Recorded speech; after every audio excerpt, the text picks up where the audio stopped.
Hello everyone, welcome to essentials of Ayurveda. आज के video में हम लोग बहुत इंटरेस्टिंग फैक्ट जानने वाले हैं। हम सभी जानते हैं कि आज से गणेश चतुर्थी स्टार्ट होने वाला है, गणपति जी का आगमन होने वाला है। लेकिन क्या आप जानते हैं कि आयुर्वेद और गणेश चतुर्थी का बहुत बड़ा रिलेशन है? आइए देखते हैं क्या और कैसे।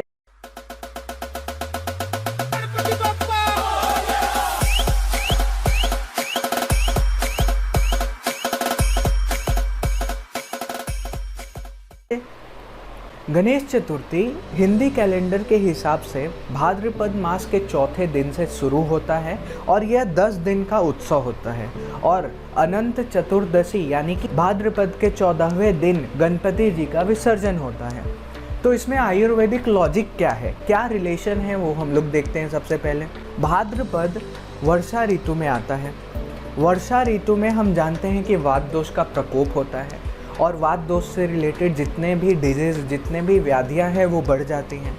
भाद्रपद के ठीक बाद अश्विन मास आता है और अश्विन मास में पित्त दोष का संचय होता है और पित्त दोष से रिलेटेड जितने भी व्याधियां होती हैं, डिजीज़ होते हैं, वो सभी बढ़ने लगते। तो गणेश जी को जो भी हम पूजन सामग्री या प्रसाद अर्पण करते हैं वे सभी वात दोष और पित्त दोष को कम करने वाले होते हैं। तो ये हमने देखा आयुर्वेद और गणेश चतुर्थी का रिलेशन। नेक्स्ट हम लोग देखते हैं कि आयुर्वेद और गणेश चतुर्थी कैसे रिलेटेड है। तो अभी हम लोग देखेंगे कि कैसे गणेश जी हमें मन की शांति को प्रदान करने के साथ साथ अपने पूजन सामग्री और प्रसाद के रूप में अनेक प्रकार से होने वाली बीमारियों से बचाते हैं। तो सबसे पहले हम लोग देखेंगे ध्रुआ। ध्रुआ यानी कि दूब की घास। ये जो है वो एक्सेसिव बढ़े हुए पित्त और कफ को कम करने का काम करता है। ये ब्लीडिंग डिसऑर्डर्स रिलेटेड प्रॉब्लम जैसे नोज़ ब्लीडिंग, पीरियड्स में एक्सेसिव ब्लीडिंग होना, पाइल्स, ये सभी को टैकल करने में हेल्प करता है। जितने भी स्किन डिसऑर्डर्स होते हैं उनमें बेनिफिशियल होता है। कुछ इसे जीवनीय कहते हैं, यानी कि इसमें एंटी एजिंग प्रॉपर्टी होता है।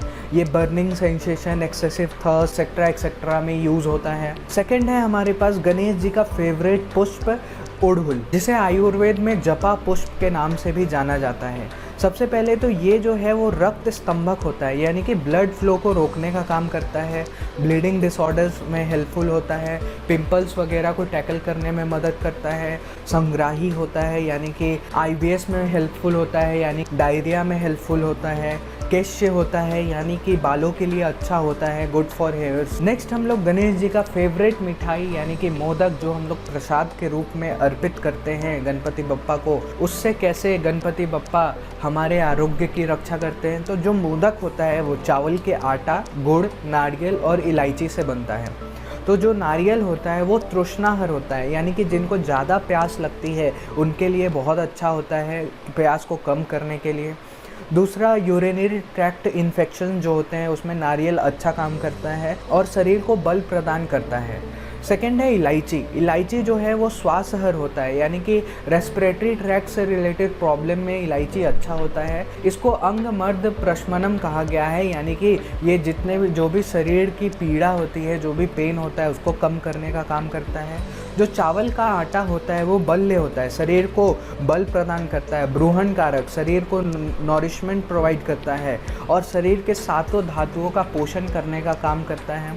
जो गुड़ होता है वो उसको अग्नि दीपन कहा गया है, यानी कि जाठरा अग्नि को प्रज्वलित करने का कार्य करता है, डाइजेशन को अच्छा करता है। और पांडुहर बोला गया है, जिसमें खून की कमी होती है, विटामिन B12 की कमी होती है, उसके लिए गुड़ बहुत अच्छा है। और लास्ट में हम देखते हैं कि गणेश जी को 21 तरह के पत्र चढ़ाए जाते हैं। उसमें आधे पत्र जो होते हैं वो पित्त दोष को कम करने का कार्य करते हैं और जो आधे पत्ते होते हैं वो वात दोष को कम करते हैं। तो इस तरह से हमने देखा कैसे गणेश चतुर्थी और आयुर्वेद एक दूसरे से रिलेटेड है।